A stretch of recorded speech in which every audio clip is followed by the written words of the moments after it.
Love Lessons, the show where healthy couples come to share their wisdom from the lessons they've learned in love. We discuss everything from money to parenting to social media, and don't leave out stress and sex. Go get your pen and paper because class is now in session. Come catch your blessings. Welcome to Love Lessons, hosted by Trey Kearney. Welcome, welcome, welcome. Hello, everybody, for another session of Love Lessons. This is session number 10, and who better to have than Dr.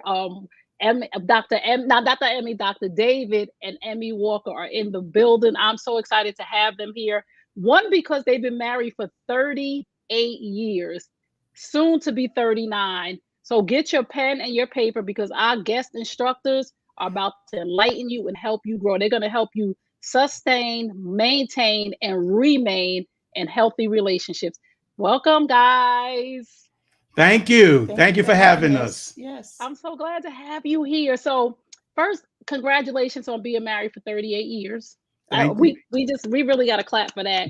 In these times where media is tearing marriages down and just promoting unhealthy things, just promoting divorce, just promoting discord, and not enlightening and sharing couples as yourself who have been married for 38 years and going strong. Excuse me. So we're going to start this off with, tell me a little bit about your background, your blueprint. Tell me a little bit about your relationship with your mother and your father. And ladies first. Okay, you got it. Well, I was raised by a single parent. My mom was, she did the best she could under the circumstances, but never lacking the love in the house. So I truly appreciate her. She passed away many years ago, but I was born in Brooklyn, New York, and raised, in Coney Island, Brooklyn. And later on, as a teenager, I came to have a good relationship with my dad, and now we have an amazing relationship. As a matter of fact, we have a date tomorrow to go out. The four of us, his wife, and David and I. So that's my humble beginning. I am the first generation American. Both my parents are from Puerto Rico. But I love my story. I embrace it. And that's all of it. But that's amazing. I just want people to understand that she said that she now has a wonderful relationship with her dad. We have to learn to forgive our parents Absolutely. for their journey, right? It really had nothing to do with us. Some of us got caught in the crossfire. That's but I right. commend you that you would allow your dad in your life and to have a flourishing relationship right now. So I clap my hands for you because so many people are mad and they miss out on the second season. That's right. True. Very true. They stay mad forever. Yep, for no reason. Okay, doctor, tell us a little bit about your background. Yeah, well, I did grow up in a two-parent household. My mom and dad, they stayed married until my father passed, almost 50 years before. And that was actually what separated them was his death. But they did go through a journey when it comes to marriage. A lot of ups and downs, a lot of things that we witnessed, good and not so good. But we learned lessons from everything, even the not so good things that we saw today. And as my wife and I have journeyed through our relationship, we learned a lesson from everything. So like I said, so two family household. And I grew up in Brooklyn. I was born in Philadelphia, but I grew up in Brooklyn. I always talk about Bed-Stuy, Brooklyn. If anybody ever heard of Bedford-Stuyvesant in Brooklyn, New York. And as I say, you may have never heard of Bed-Stuy, but it's the home of, such living legends like Biggie Smalls and Jay-Z and Chris Rock and Tracy Morgan. We all came from the same community. But so that's where I grew up. We moved out on Long Island for a number of years. And I was an educator for 30 years at the New York City school system and retired about 5 or 6 years ago. And now we live in Orlando, Florida, enjoying the sunshine. I love this so much. Wow. So speaking of your parents being together till death did them part, because nowadays people don't take their vows seriously. Sure. Everybody, 2 months we getting a divorce, 2 years. It's just speaking of that. Should divorce ever be an option? And do you guys believe that people should not take that so lightly? Not take divorce lightly, or what point? Yes, not take divorce so lightly. Well, we'll put it like this. We never, and all right, let's be real. In 38 Yes. years, we've had things we had to deal with, get over, get past, forgive. And that's all a part of marriage. If anyone thinks that marriage is a fantasy, all the images that we see in magazines and TV, I would say close the magazine and turn the TV off. It's not real. Because it's not real. It's not real. Marriage is a lived experience. It's only really lived between the two people that's in the relationship, not your mother, not your siblings. No, they can't live in your marriage, because oftentimes we say, if she's upset with me and then she goes and tell her people, sooner or later she forgives me, but then they're still mad at me. Come on, preach it, doctor. Yeah, they're still upset. So keep them out from the beginning, and then you don't have to worry. So we don't, obviously, I know people do get divorced. I don't like to see it, and we have worked hard to assure that we never come to that decision, because it's difficult for some, and it's like a death. It is a death in many ways, and some people don't handle it well. They don't grieve well. They have psychological and trauma behind it.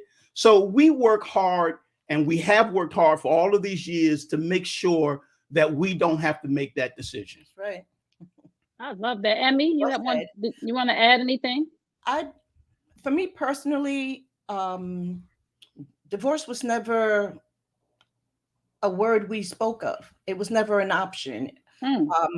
I just always felt that if we worked hard enough and we put our own agenda to the side to a certain degree and had compassion for his perspective, his opinion, his feelings, we will come to a good area of working things out.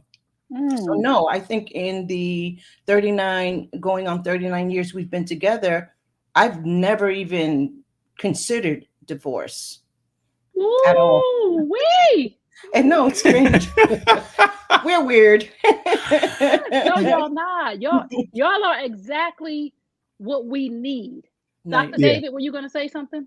Yeah, I know my wife said divorce was not on the table, and I'm not going to contradict my wife. Y'all want to know how come I'm 39 years married? No contradiction of the wife. I know that's right. But here's the truth. I think that we've always pushed hard, like I said earlier, not to come to that decision. Right.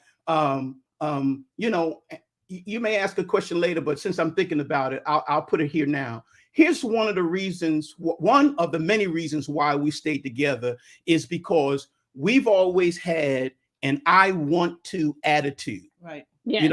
And what does that mean? And I want to. I want to be married. I want to stay married. And as long as you keep an I want to be married attitude, you'll stay married. And what that means is you work things out. You work through things. You and like I said, you cannot go this many years without having some issues and some challenges. But when you want to stay married, you work through them instead of going for that divorce and go seeing a lawyer. And I don't have to stay in this marriage, those kinds of things. And of course, I'm not encouraging abuse and mistreatment and not being responsible, taking care of your responsibilities as a man. I'm not talking about any of that. If you do the right thing and then you fight for your marriage, you will stay married. Am I right? Absolutely. I agree 100%. I want to be married. Yeah. Right. So I all the wanna be. married couples who are listening right now, you have to want to be, You- right? Honestly. In this lifetime, you have to want to heal. In That's this right. lifetime, you have to want to do better. That's In this right. lifetime, you have to want to live an abundant life. So if you go on the attitude, they killing it already. I want to be here. I'm not forced. Right. That's I right. know we're gonna have some bumps in the road, but I Right. want to be here with my Right. husband. I want to be here with my wife. This is amazing. Mhm. How do you guys handle finances all these years? Go ahead.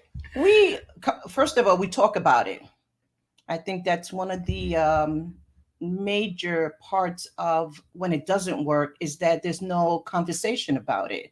Um, we're personally, I'm not a person that goes out shopping all the time and wants to buy this and wants to get that and has to be up with the latest trend of pocketbooks. I mean, they're beautiful. He says, "Thank you, Jesus." I think they're beautiful. If you gift it to me, I would appreciate it. But we don't spend recklessly. Oh, We consider each other, and we have goals for our finances. So we ooh, stay focused on that. And like I said, we talk about it. I mean, we're still learning. We don't have it fine tuned. It's not perfect, but we're working towards just doing it right for us, for the next generation, for our 2 children and our 2 grandchildren. So I don't know. What do you think, babe? Well, so money, first of all, we know that money is really probably the number one reason people divorce. Right. yep. Money issues, money challenges. Now, we did have a season where we had a challenge, and that was because when we first got together, we both were working, and usually when you're both working, you have that cooperative attitude. All the money goes into the pot. Right. You give your share, I give my share. Then we had a couple of babies, and somewhere when our children got into high school, my wife comes to me and says, I want to come off the job because the kids need me at home right now. No, that's not. That's my version of it. What's your version? I decided to retire early when my daughter. She came off the job. That's all I know. When my daughter became a freshman in high school, because I felt I needed to be home for that. Right.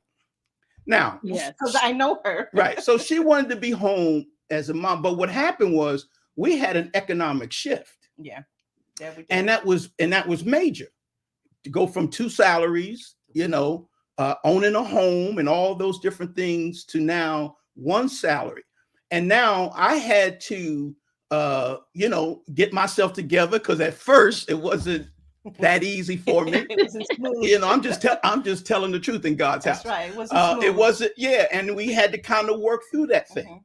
And but ultimately, I got myself together, and I understood that my wife was being a mother to her children, and she needed to be present because her children at that particular stage, she felt that as they were in their teen years, it was more important for her to be present than when they were smaller. So she was home, and I just had to, tough it out and work it out and together.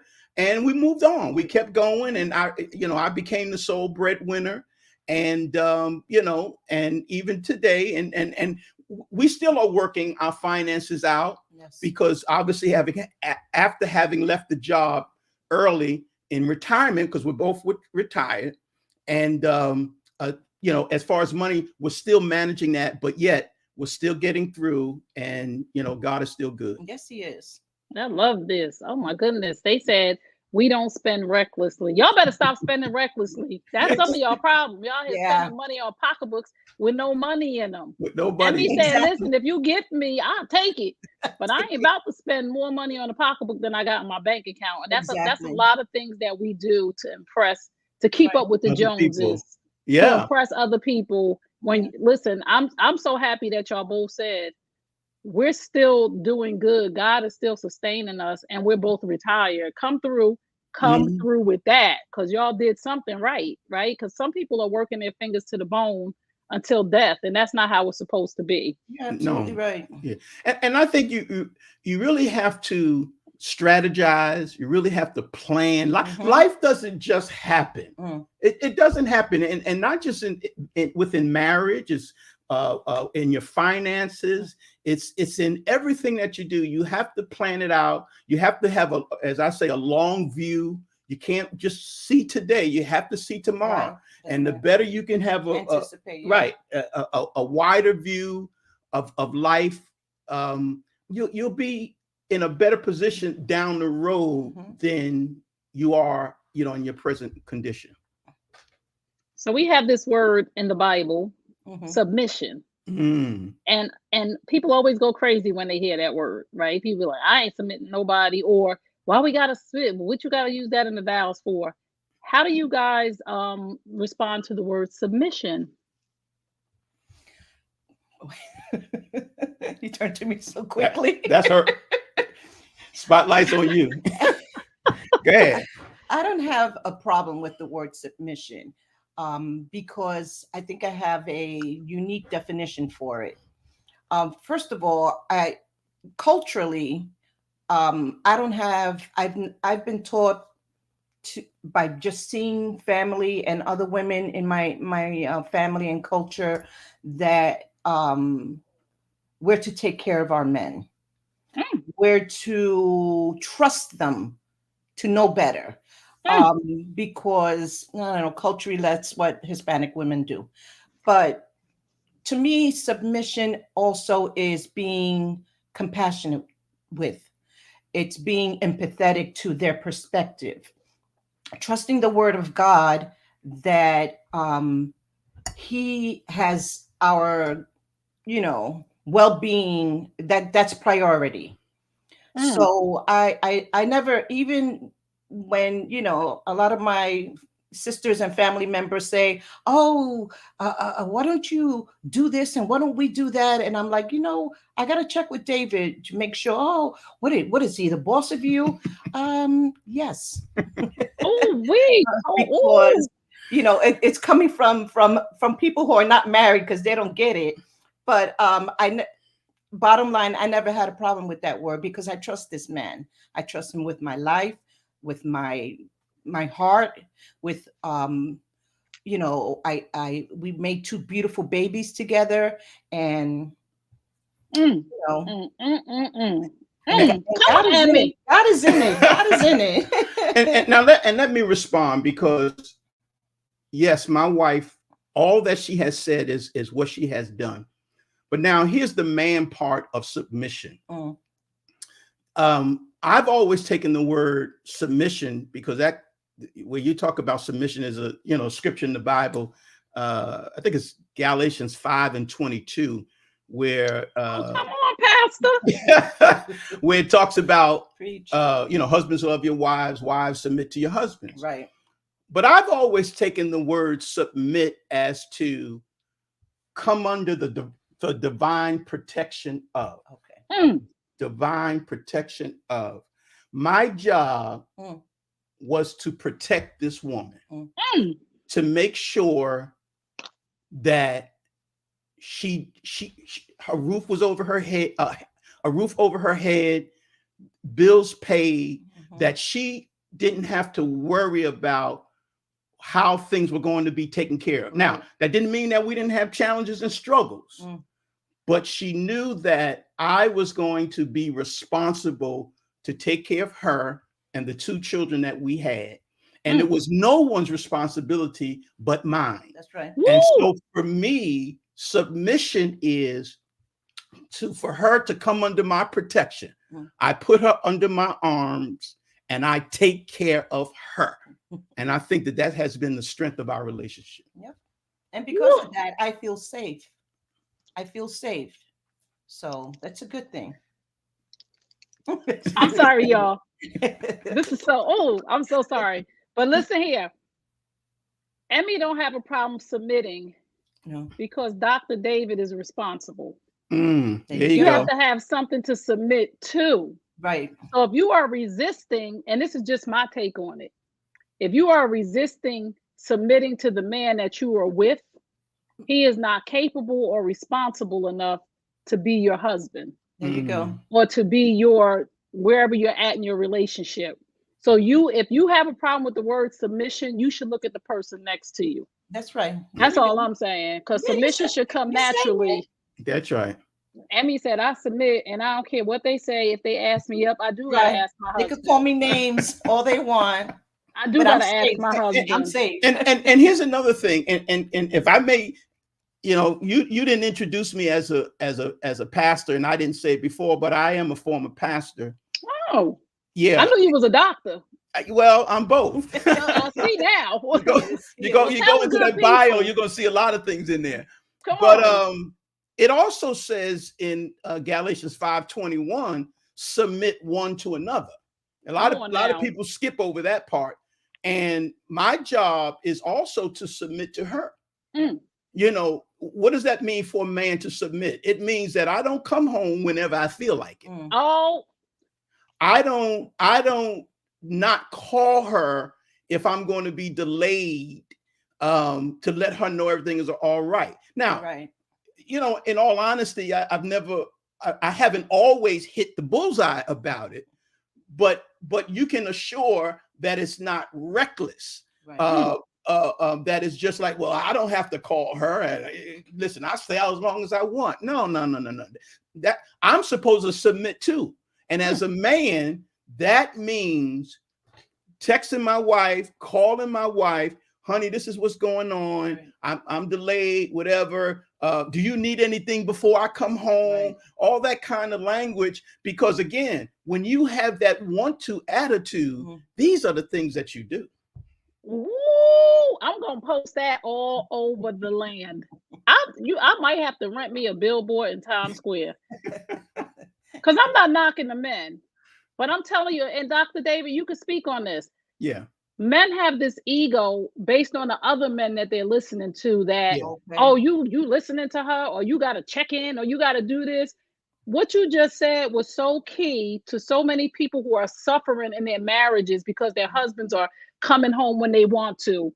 They're not checking in. It's not really checking in. It's being respectful, responsible, and submitting to the woman that you made a vow with. This party is over. I'm leaving.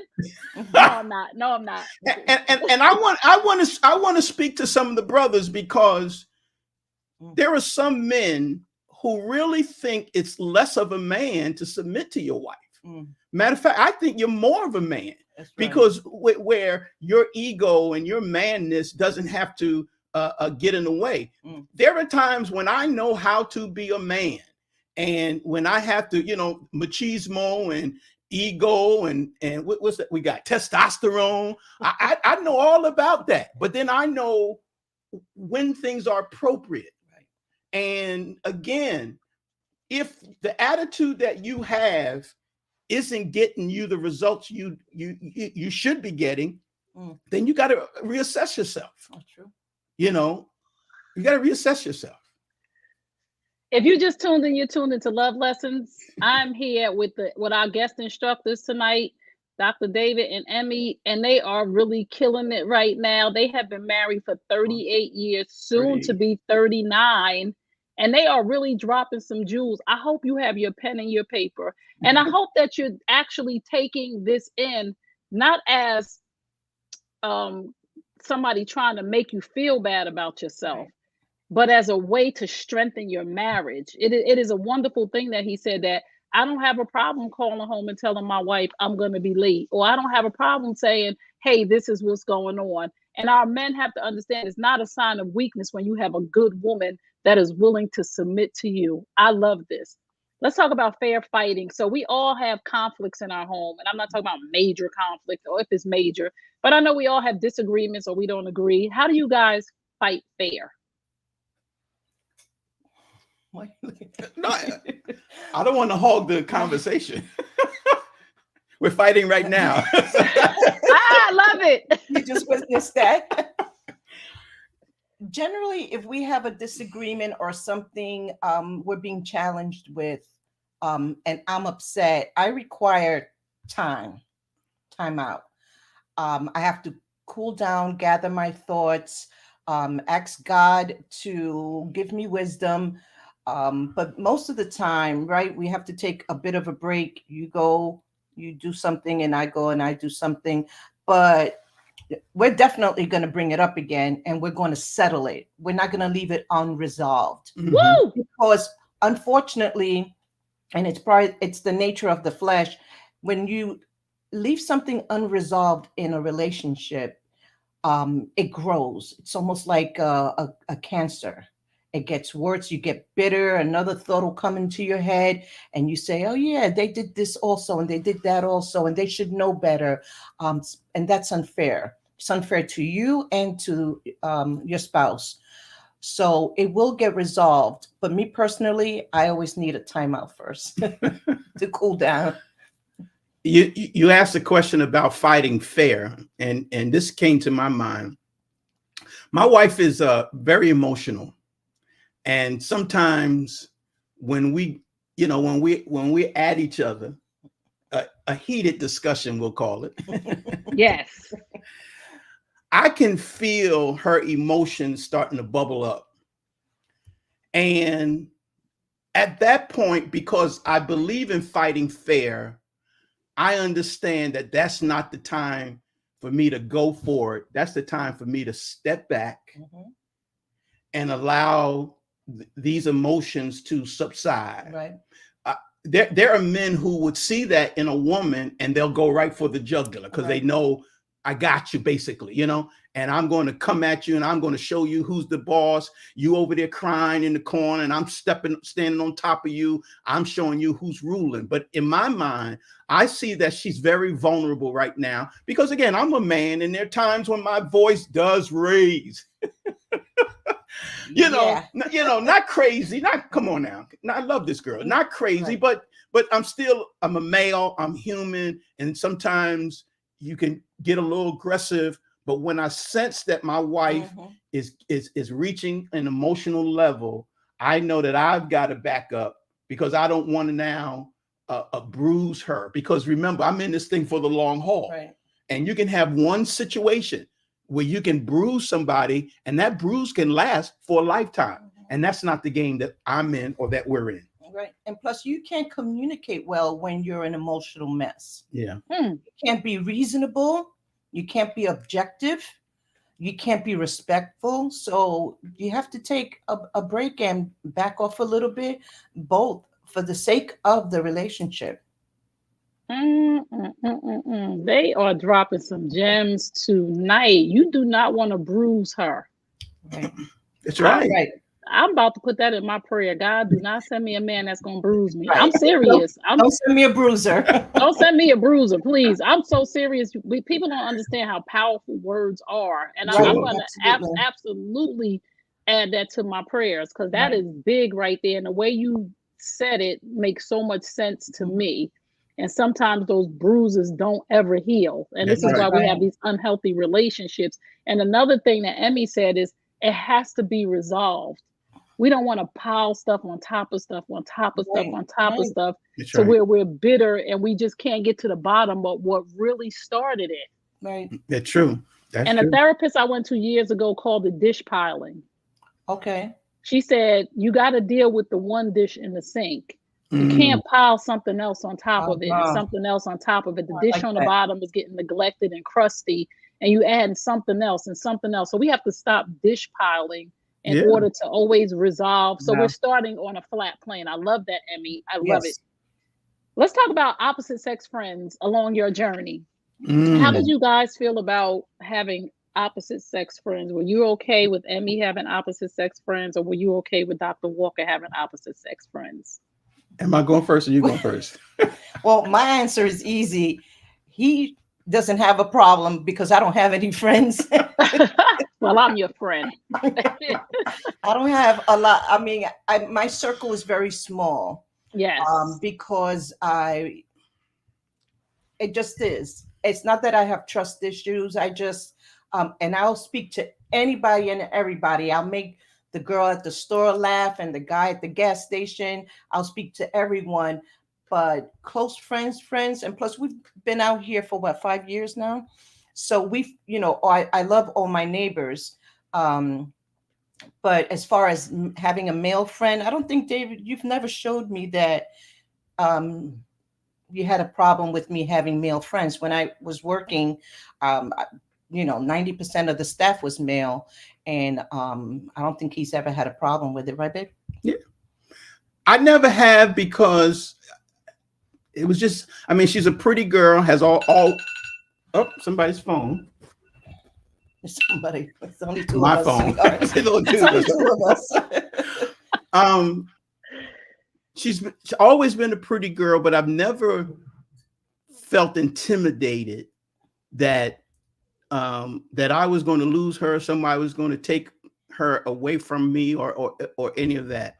I just didn't feel that way, Right. and she never gave me a reason for that. Now I'm going to talk about her, because she may not. If she's truthful, I'll be truthful. she'll say she'll say that she's always had that eye for that other girl, and meaning that she never distrusted me, Right. but she always had an eye Right. on them. Right. Because she would say, it's not you I'm worried about. Right. Ooh, Eme. I don't like her energy. Yeah. We're gonna keep an eye on that one. And two things. One, there were times when I knew that I had to make sure that I kept people at a distance from me. I knew it. But then there were times, being a male, I wasn't always aware of, someone's purpose and motivation. intention. And my wife was never afraid to pull my coattail and say, that one right there. Yes. Keep an eye on her, stay away from her, or whatever. Right. So, and I appreciate that. I appreciate that. Why? Because she was always protecting. What she really was doing was protecting me. Exactly. Because she knows that most of the time, brothers, some are really not after a young lady, but sometimes that young lady is after that brother. And that's a general statement, but sometimes they don't know. If I could just throw this out as a quick story, there was a senior mother. One time her husband was doing some yard work, and he was doing work for one of the neighbors who happens to be a female. And after he finished the work, she had made him a plate of food. And so the woman went over to the other woman and said, excuse me, this is the last time you'll make a plate for my husband. I cook for him, right, and it is not your job to cook for him. So and the husband was like, what's going on? I don't know what's going on. She just made me a plate of food. But that woman was saying, I know it, and I'm going to make sure that I check it now before it gets out of control. Right. I know that's right. Eme, listen, we see stuff. Mm-hmm. Yep. That's right. We have see radars. stuff. We have a radar. We know when it's beeping. Yeah, and I'm so glad that Dr. David said she was protecting me, because listen, women out here, I'm not saying that nothing bad about us. Yeah. And I'm gonna say us because I'm a woman, but a lot of times women see a good man maintaining his household, taking care of his family, and she's attracted to that. That's right. Before she even knows that she is moving in that direction, her emotions and feelings have taken over. The admiration has turned into something else. Oh, he's a good husband and a good father. Mm-hmm. I saw his family. Before you know it, she bringing cookies to work. And how's your day? No, ma'am. No, ma'am. No, ma'am. Absolutely. He don't need your cookies. That's right. Exactly. We talked this morning and he fine. That's right. Exactly. So talk about boundaries and relationships. Boundaries. In what aspect? What do you mean? Boundaries of how boundaries should be set when it actually comes to family, friends, and when it comes to your husband and your wife, husband and wife. Well, you can go ahead, baby. Yeah, well, I think that when you get into a marriage relationship, everyone else really is on the outside. That's right. That's the boundary right there.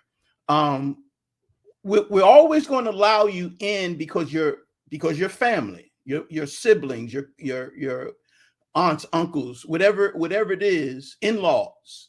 We're always going to be connected to you, but we have to assure that family doesn't come in the middle of this marriage. I said that earlier. And sometimes we can do that. We can be so engrossed with family or family tradition or what I used to do, and then we go over there and we can forget about this relationship here. And we protect this. I love all of my families, my siblings, but I have never, ever allowed any of them to, even if they, and most of them never had an issue with her anyway, even from the beginning, but it was always a protection that I had for her, making sure that we have these boundaries around us, and we're just not going to allow people to come in any more than what is appropriate. Exactly. Well said. And we don't tell all our friends and our family our business either. Oh, absolutely not. Nope. We don't do that. You know, my dad always says, if anything goes wrong in our relationship, it's my fault because this man is a saint. Because even when we were going through our little challenges, I never told my dad. I want my dad to continue to always respect him. And so, you know, why drag him in when I know, first of all, we're going to resolve our issue. But yeah, I said it's a nice little picket fence around us, a bubble. I love that. That's really, really big for people to understand, and families, that when you go and tell your family and your friends something negative about your spouse, you are building a wall between your spouse and your family and friends. You will forget in the middle. And I have my very good friends, 3 of them are married, and they talk never negative about their husbands, but sometimes they be like, oh, he getting on my nerves. And when they not mad no more, I'm not mad no more. I'm, you got to have those type of people around you that you know who to go to, where you can actually say, he got on my nerves last night, and she won't be like, oh, she said he got on my nerves and now they booed up. That's what family does when you start to go and share your business. So that's right. That is such a good nugget. If married couples, if you don't take anything else away, take that away, that when you start to tell negative things to your friends and family, you're building a case against your spouse for them not to like him. Absolutely. Right. And that's natural. Yep, it is. Because I'm right for my people, but so don't tell me nothing. Because I'll be ready to fight for Eme. Eme come to me and say, you know what he did? I'll be ready to fight for Eme when I see you. I'll be like, you know what you want to do right now? What we gonna do? We need to get the baseball bat. What we need to do to get him straight. So we have these memes on social media where it says, in your relationship, you guys have children. Who do you feed first, the husband or the children? Who comes in your marriage? How does that work? People be arguing back and forth. Women, and this is really for a lot of times when it's coming to a second marriage or it's a blended family. But my kids come first. I'm my man, my kids. So y'all tell me y'all take on that. Who comes first in the household? That's crazy. I've never heard that scenario. There's so many variables, but I look at it this way. The kids are going to grow up and move out, and you're still going to have that man. It's going to be just you and him. So, I guess I would feed him first. You better get that man that piece of chicken first. Exactly. Feed him first. Exactly. They're going to eat, but, I'm just going to feed him first. I love it. Dr. David? Yeah, and and again, her and I have put each other first. We love our children. We love them. I mean, they have grown up. They're both grown now, mid-30s. Our oldest has 2 children of his own now, a boy and a girl, just like we did. And, just the other day, he sent us a picture, a video with him out in the park, pushing his 2 children in the swings.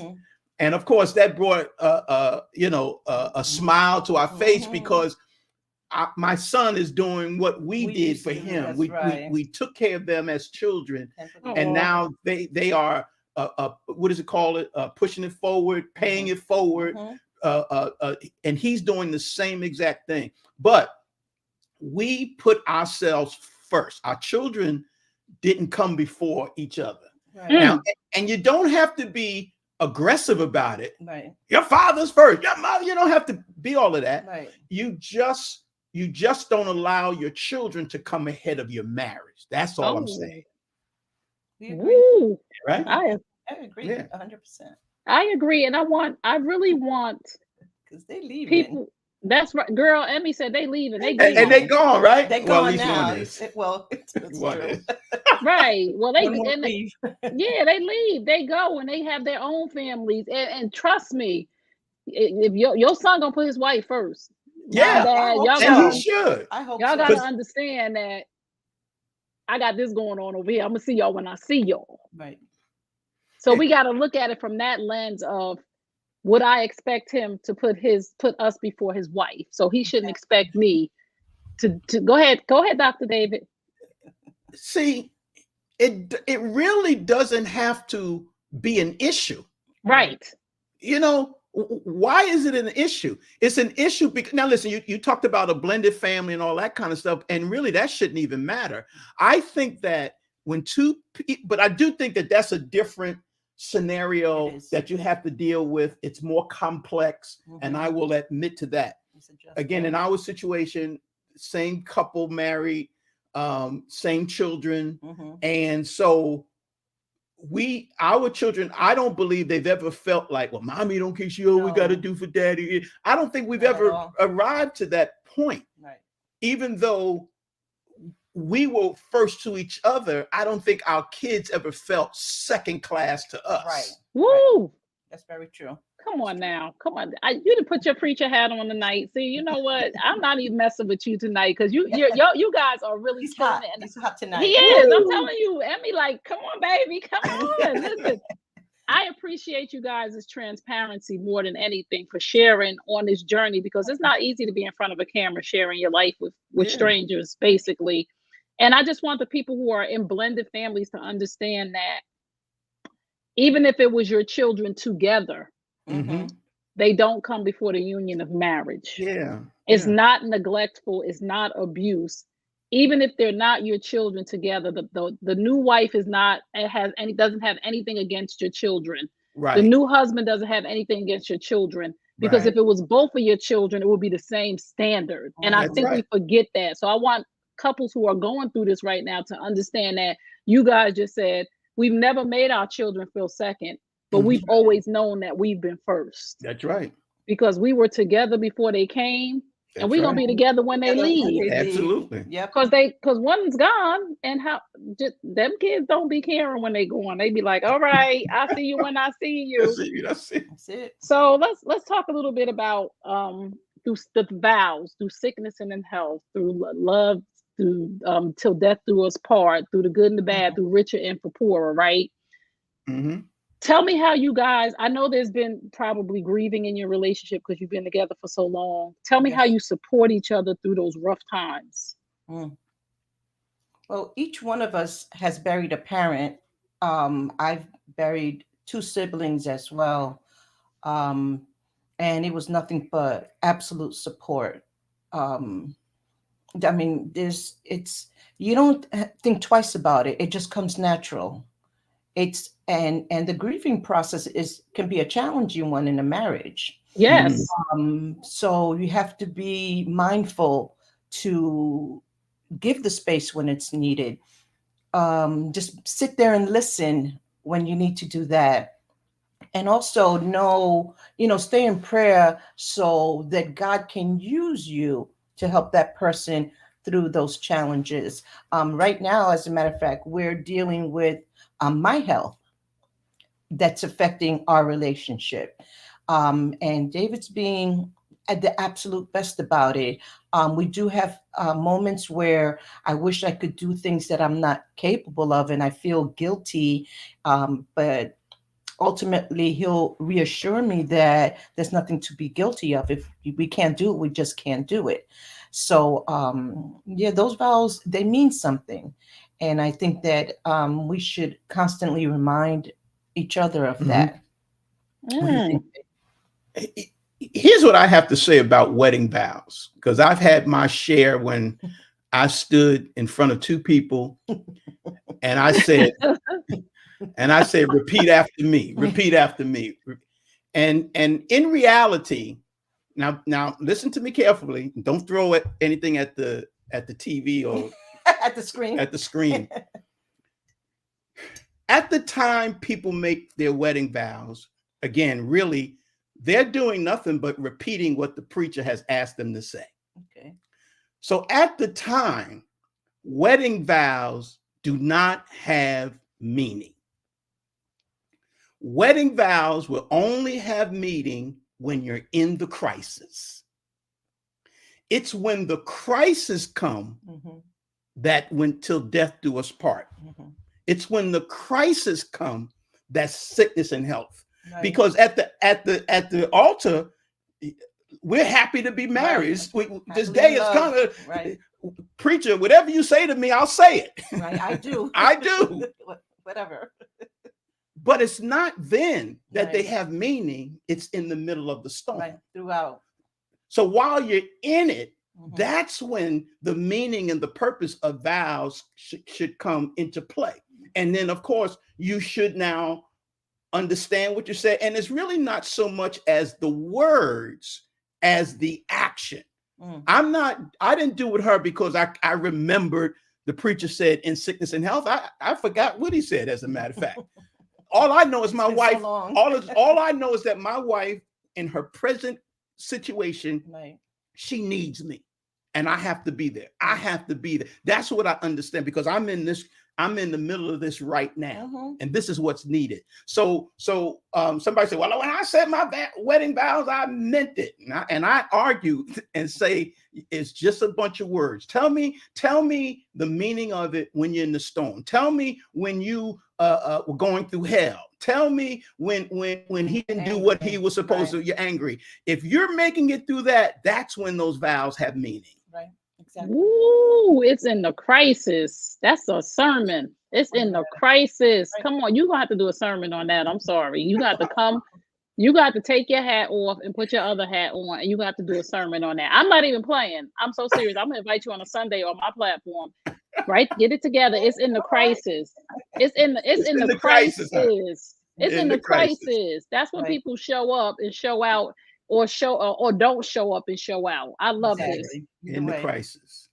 Let's talk about communication.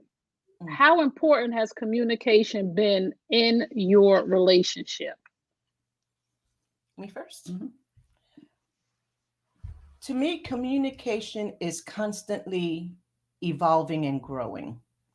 We communicate better today than we did 10 years ago, 20 years ago. It's essential. We often get into a comfort or a position in our marriage that we say, well, he should know, he knows me. He should know what I like, what I don't like. Why isn't he doing what I'm expecting him to do? Because you haven't opened your mouth and told him. Oh, you have to say it. You cannot. I got to look at Eme. You cannot assume that he knows you the way. It's not a reliable expectation to have, that he should know. And why did he do that? He should know better. Or why didn't he do this for me? I was expecting it. No, let's talk about it. Tell him how you feel. Many times I come up to David, just if I could rip my flesh open and show him my heart and say, I was thinking that this was going to happen and it didn't. And this other thing actually happened. I would have preferred moving forward if we do it this way. What do you think about that? And it's a level of communication we've never had, to be that open with each other, because it's unreasonable to expect him to live up to expectations you haven't even communicated with yet or at all. So it's important. It's important to say how you like things, how you don't like things, how you feel about a certain, situation or not. Even, when it comes to events that happen within the family, you have to agree, hey, listen, this is how we're going to move forward with this one situation, for the sake of strengthening the family. And we're team, we're a team, even if it's against one of the kids. We're like, Yes. this is happening with one child.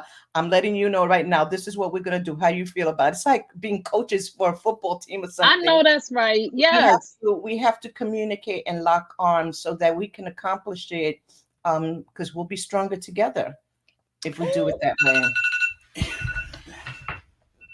If you just tuned in, you tuned into Love Lessons. Our guest instructors, the Walkers, are killing it tonight. We are talking about communication right now. If you don't have a pen and a paper, you should get one and go back and watch the replay. To those who are watching the replay, please grab your pen and paper quickly. And to those of you who are watching right now, thank you so much. Come on, Dr. Walker. Come on in with the communication. Yeah. And here's why communication is important. I've been married to this woman 39 years. It's coming October. We will have been together as a couple for 42 years. Right. Woo! When did y'all get together? When y'all was 8? When we were in college. We were in college. And so we've been together for 42 years. Here's why communication is important throughout your marriage, but especially at this particular season in our lives. Because the woman that I married 39 years ago, she don't exist anymore. Thank God. Whatever her needs were then are different now. That's right. Whatever she told me about her needs and her wants and her desires then, they don't exist anymore.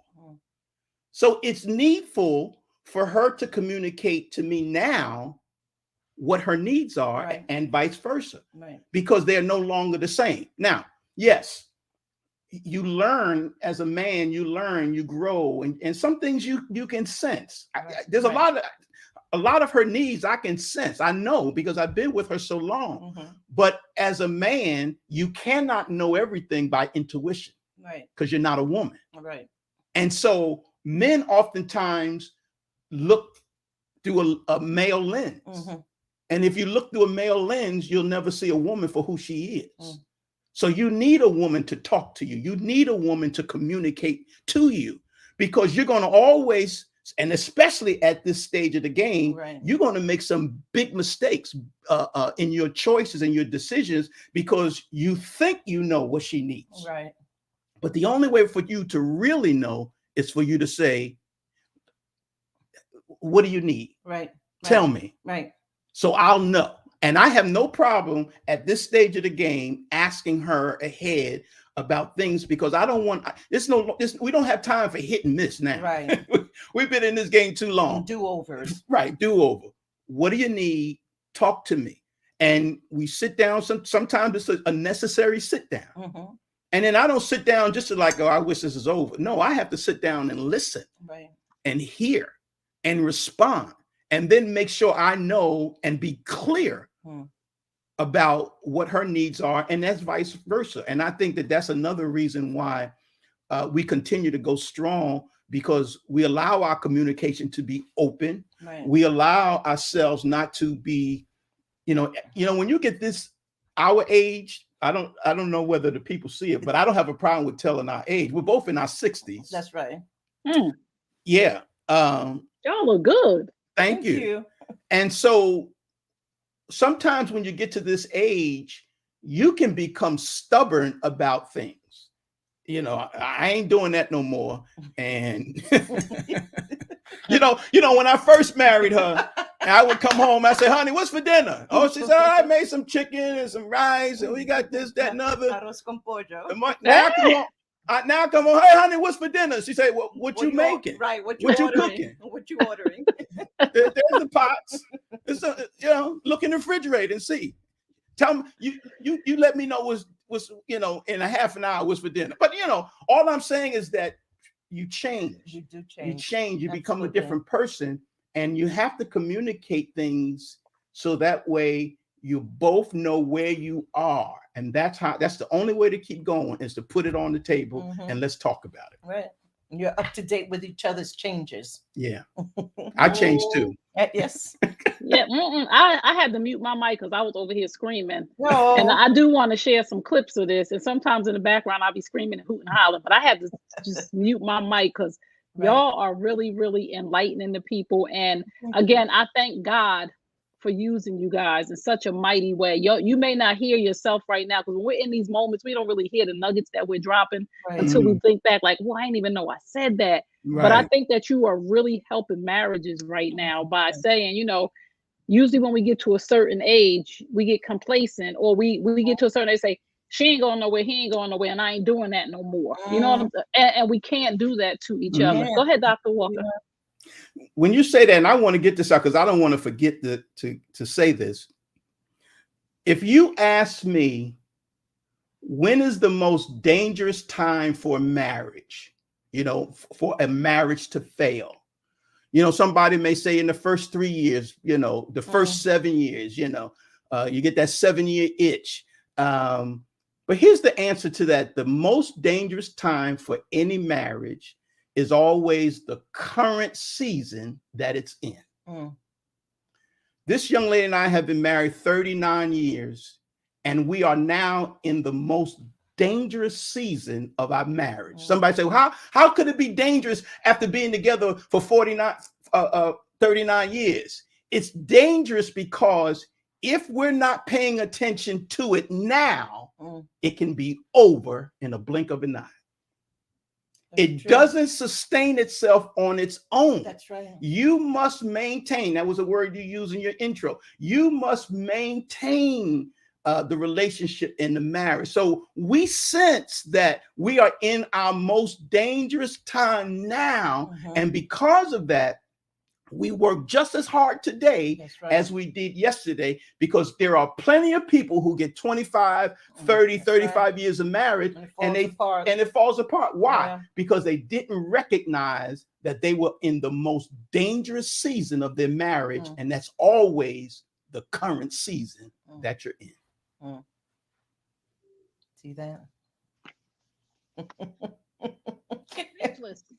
And I love to talk. I don't even know what to say to that. If nobody didn't get anything else tonight, everybody listening right now, you are in the most dangerous season of your marriage right now. Today. Pay attention. Pay attention. That's right. Oh my goodness. Final words. What would you tell those who are headed down the aisle, those who are in trouble in their marriage, and those who desire to be married? What advice would you give to just people who are listening right now? Because we're all in different situations and seasons. Absolutely. What is the best piece of advice you guys want to give? What I would say is, one of the things that, as I reflect on why we got together and why we're still together, is that I think I fell in love with this man right after I fell in love with God. See, we got saved on one Sunday and we got married the following week because because we were living together. So we wanted to do it right. But I fell in love with God first. And because of that, I fell deeply in love with this man. And that's a very strong part of our foundation. So in my opinion, I think it's vital. I think it's urgent that each person's love for God be strong so that you can have strong love for one another. I think it matters. Go ahead, babe. So here's what I would say to a couple that's about to get married. Let your wedding day be the fantasy. Let that day be the fantasy that you, and especially for women, that you've always looked for, that you always wanted. But when that wedding day is over, that wedding night is over, you now have to live marriage out. It's an everyday lived experience. And as I said earlier, you have to have an I want to attitude in order to stay in the game. Right. Because once you lose it, or if one or the other lose it, it's over. Once someone loses the I want to attitude, Right. that relationship is over. So move the fantasy out of the way after that wedding day and live it. Live it with love, live it with luster, persistence. Here's something that's probably the biggest word factor of any marriage is forgiveness. Absolutely. That joker is going to do something that's going to require you to forgive. Right. And the last thing I want to say is, because there's always something that I want to make sure that I get out. My wife loves me and I love her. But as far as I'm concerned, I never put my love or her love for me to the test. Right. I don't want to find out whether or not she really loves me. So many men put their love to the test and they find out later that she can't get through it. Right. She can't handle it. I don't want to ever put my love or her love for me to the test to find out whether or not she'll make it through something. I'm not risking it. Right. And I think that if you have that kind of mindset that says it's more about her than it is about me, and it's vice versa, she would say the same thing. If you live that kind of life, always willing to serve, my job is to serve this woman, and her job is to serve me. That's right. If I'm serving me and she's serving herself, then neither one of us are really being served like we should be. That's right. But if I'm serving her and she's serving me, then both of us are being served the way God intended. Exactly. So I want to encourage anyone getting ready to walk down that aisle. You can make it. Yes, absolutely. You can make it. Oh, yes. Put God in it, but you have to partner with God, because it's not going to work with God alone, because there's plenty of people who have God and they still end up in the divorce court. Absolutely. And the reason why is because of what they didn't do, not what God didn't do, what they didn't do. You'll never be able to accuse God for the reason why you got divorced. So put God in it and then do what you're supposed to do and have an I want to attitude. You'll make it all the way through. I agree 100%. Again, I had to mute myself because I was over here screaming and shouting like I don't have no sense, because this is so good. This is so very good. Now I want to just I know, Dr. Dave, you have a podcast. I do. So I want to give you guys an opportunity to tell people how they can stay connected with you, where they can see that podcast at, and how we can support you from this point on. Sure. Well, in terms of social media, I'm on at Dr. David M. Walker. I'll say it again, at Dr. David, as DR, Dr. David M. Walker. And that's on all social media platforms. Right. I have a website that's called drwalkerspeaks.com. That's drwalkerspeaks.com. You can connect with me there. And as far as my podcast is concerned, I have a podcast called Beyond the Culture, where we embrace change and we challenge cultural norms and ideals. And I just have conversations with people in the sports community. I love sports, it's my background.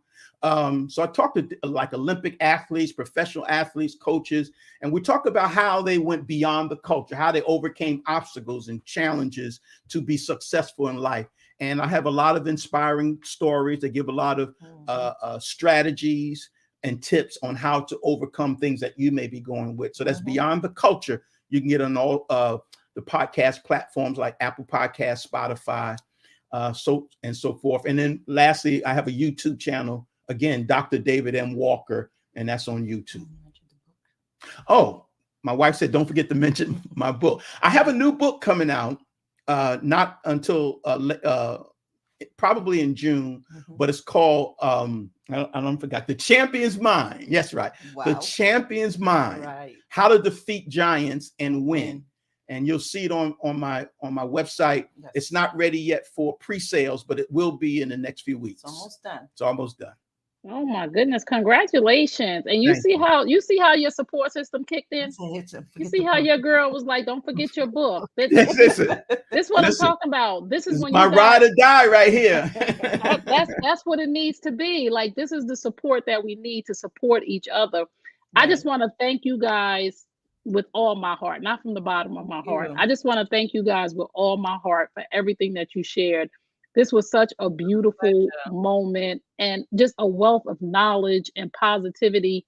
And my main goal for this show, Love Lessons, is to give people hope and love again. And I think you Mm, guys did just that. So, to amen. everybody that's tuned in, thank you for tuning into Love Lessons. Remember, happy spouse, happy house. We'll That's see you right. next time. Peace and blessings.